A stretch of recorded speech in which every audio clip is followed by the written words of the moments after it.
Spirit మనందరికీ తెలుసు.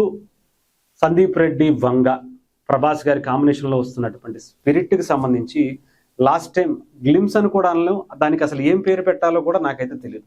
ఒక చిన్న వాయిస్ నోటు బయటికి వినిపించి ఒక హిస్టరీ క్రియేట్ చేశారంతే.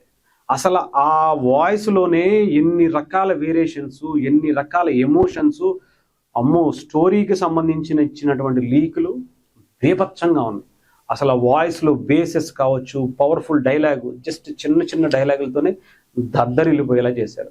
ఇప్పటికీ చాలామంది పోస్టర్ రిలీజ్ చేస్తారు, లేదంటే టీజర్లు రిలీజ్ చేస్తారు, గ్లిమ్స్ రిలీజ్ చేయడం చూసాం. కానీ వాయిస్తో కూడా రికార్డులు క్రియేట్ చేయొచ్చని స్పిరిట్కి సంబంధించినటువంటి మొన్నే మనం చూసాం, ప్రభాస్ గారి పుట్టినరోజు సందర్భంగా అనుకుంటా.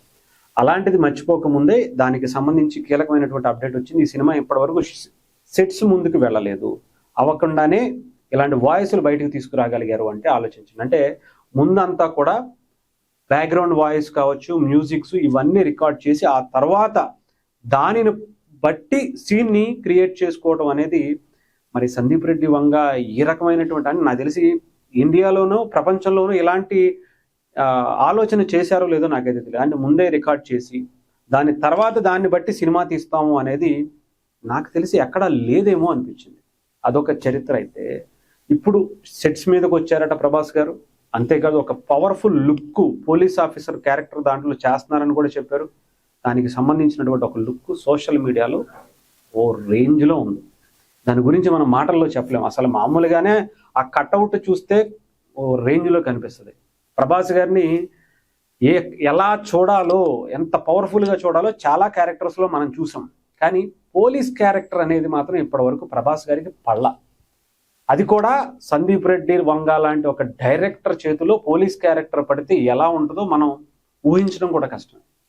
అలాంటి క్యారెక్టర్లో ప్రభాస్ గారిని ఫస్ట్ లుక్ అని చెప్తున్నారు. అది ఫ్యాన్స్ ఎడిటా, లేదంటే సినిమా నుంచి వచ్చిందా, ఇంకొకటి అని తెలియదు. కానీ చాలా వెబ్సైట్లు, చాలా సోషల్ మీడియాలో అది ఒరిజినల్ అన్నట్టుగా కూడా చెప్తున్నాయి. మరి అలాంటి స్పిరిట్, ఆ లుక్ చూస్తే ఇంకా మనం ప్రభాస్ గారిని తెర మీద అసలు ఆ రకంగా చూస్తే ఇంకా మీరు ఊహించండి. ప్రభాస్ గారు అంటే ప్రభాస్ గారి ఫ్యాన్స్ ఒక్కళ్ళే చూస్తారని అనుకోవద్దు. ప్రభాస్ గారికి ఎస్పెషల్లీ అందరు ఫ్యాన్స్ కూడా ఆయనకి వ్యక్తిగతంగా అభిమానులే ఉంటారు. ఎందుకంటే ఆయన అందరి అభిమాన హీరోగా చెప్పచ్చు. వేరే పవన్ కళ్యాణ్ గారి హీరో అభిమానులు ఉంటారు, చిరంజీవి గారి హీరో అభిమానులు ఉంటారు, జూనియర్ ఎన్టీఆర్ గారికి అభిమానులు ఉంటారు. అందరు హీరోలు కూడా ప్రభాస్ గారు అంటే ఇష్టపడినటువంటి వ్యక్తులు, లేదంటే ఇష్టపడినటువంటి అభిమానులు ఉండరనే చెప్పాలి. ఈవెన్ పవన్ కళ్యాణ్ గారికి ప్రభాస్ గారి ఫ్యాన్స్కి ఎలాంటి రిలేషన్ ఉంటుందో అలాగే పవన్ కళ్యాణ్ గారి అభిమానులకు కూడా ప్రభాస్ గారి ఒక సినిమాలన్నా ఇంకొకటన్నా ఆ ఫ్లెక్సీలు వారు గతంలో జరిగేది. కానీ చాలా హుందాగా జరుగుతుంది ఇప్పుడైతే కోనసీమ జిల్లాలో. అలాంటి పరిస్థితి మళ్ళీ ఉంటుందా చెప్పాలంటే ఈ లుక్తో?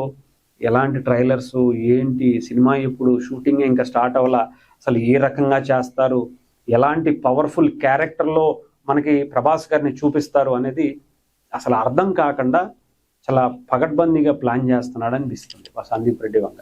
సో మరి ఈ ఫస్ట్ వచ్చినటువంటి పోస్టర్ నిజమా కాదా అనేది అఫీషియల్గా రావాల్సినటువంటి పరిస్థితి ఉంది. సో అంతేకాదు అదే లుక్లో గనక ప్రభాస్ గారిని మీరు ఒక్కసారి ఊహించుకోండి, స్క్రీన్ మీద అలా ఎంట్రీ ఇస్తే ఎలా ఉంటుందో. అలా అంతే బ్లాస్ట్ అంతే, ఇంకా మనం ఊహించుకోవడం కూడా కష్టమే.